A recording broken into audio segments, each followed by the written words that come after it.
What's going on, everyone? Welcome back to the channel. My name is Brent and this is another Tutorial Tuesday. That is where I take one lighting setup and I break it down efficiently and quickly so that you can take it, implement it, and immediately start making money off the setup. I have Emily in the studio with me today and we are going to be going over how you can silhouette light a subject without a backdrop. All you're gonna need is one light and a large modifier, and that's all we gotta do.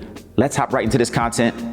Let's get to it. So my camera settings for this particular setup are going to be f8. I'm going to be shooting at a shutter speed of 1/250th, and I'm going to use an ISO of 100. A big thing that you really want to make sure that you're doing with this setup is making sure that your subject is close enough to that modifier to where they can touch it. They don't have to be all the way on it, but they should at least be able to extend their arm ever so slightly and touch that background, because this is going to be our all white backdrop. The second thing that I really want you to take into consideration, the fact that I do not meter this light, so I'm not going to be trying to meter the light to f8. What I'm going to be doing is paying attention to how much wrap that light is having on my subject. And very specifically, I'm going to be looking at her hair. I do not want to blow out the hair to the point where it looks pixelated. That is a very common issue that people tend to have whenever they do this setup. So we're just going to start here with my light at 1/32.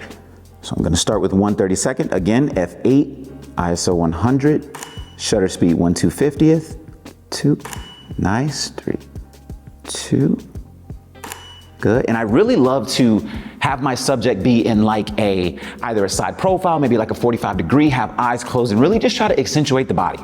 A few more test shots here. 3, 2, nice, 3, 2, one more, 3, 2.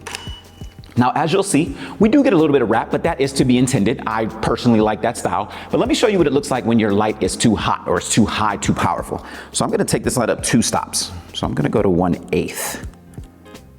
And watch what it does to her hair. 3, 2, again, 3, 2, one more time, 3, 2. Now the biggest differences that you'll see is, number one, you get a ton more wrap. So if that's what you prefer, that's perfectly fine. And sometimes I will use this method if I have maybe a model whose hair is slicked back, or you have like a shaved head. That's when it can kind of be okay. You can kind of get that nice little glow effect. But when you have someone whose hair is down like this, and sometimes there are those strands that are not necessarily connected to the rest of the hair, it will start to blow that out. Now let me show you what it looks like when your light is a little bit too weak. So I'm gonna go to, let's go to 1/64th. Let's go to 1/64th. 3, 2. Nice, one more here, 3, 2. And when that light's a little too weak, you will start to see some of the striations or the lines in your softbox, actually. And while yes, this can be fixed in post, we here on this channel, we want to try to work on getting everything as best as possible in camera. So I would personally go with the 1/32. That's going to give me a nice illumination and a nice bright white backdrop and allow my subject to fall into darkness, which is exactly what we want. So one more test shot here with the light set to 1/32. Gonna be shooting at f8, ISO 100, and then we have our shutter speed at 1/250th. Again, another piece to this is once you get in post, you are gonna wanna make sure that you get that backdrop nice and smooth white. You know, make sure that you bring down maybe some of the shadows or the blacks on your subject. I personally like to do this style in black and white. I think it really helps to add some punch. But I'm gonna give you one more little trick here that you can add into your repertoire in case you do want a little bit more wrap, but you don't necessarily want to blast a ton of light through your modifier. If you're looking to elevate your studio photography lighting, look no further. Click the link in my bio as the studio lighting bundle is now live.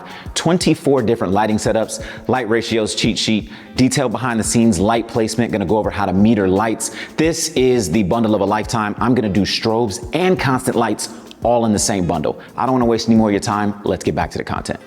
So as you can see, I've added a V flat into the equation. I do have it on the white side because I want some of that light to wrap around and hit a little bit of Emily's front. A lot of times I would use this for if I'm doing like a jewelry campaign or something where maybe the model is wearing something that might shine a little bit and look pretty dope.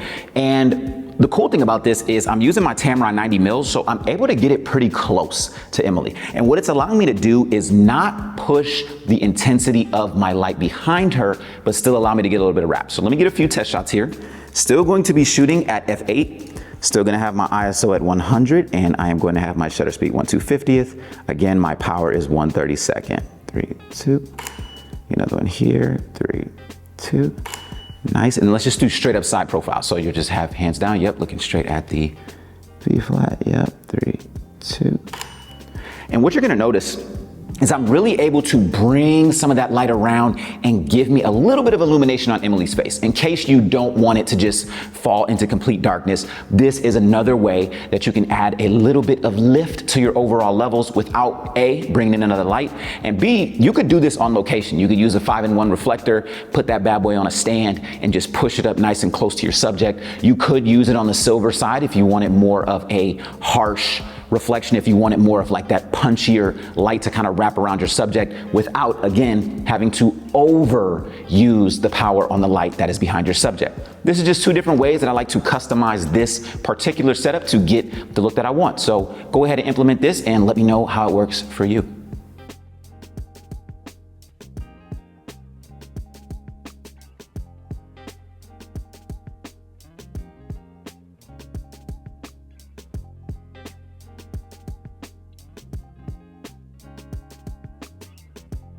All right, everyone, that's gonna do it for another video. This was a Tutorial Tuesday on how you can silhouette light a subject without using a backdrop. All you need is, like I said, that one light, your large modifier. In this case, I used a 60-inch softbox, so it's a pretty big modifier. And you can also throw in a V-flat, gave you two different variations to use. If you're seeing this video, then that means that the Master Studio Lighting Bundle is live on my website, so go ahead and click the link in my bio. We go over 24 different lighting setups, including this one, using both constant and strobes. So if you're trying to get your studio lighting journey started, this is definitely the way to go. I'm gonna keep up these Tutorial Tuesdays. They're coming out every single Tuesday, giving you another lighting setup that you can quickly add and build upon. Don't think that you can only use it in this way. Maybe you wanna use it in a 3-light or a 4-light setup. Maybe this is just something that you wanna throw into your bag for a, rainy day if you just need to pull it out. So I'm gonna continue these. Let me know in the comment section down below what you would like to see.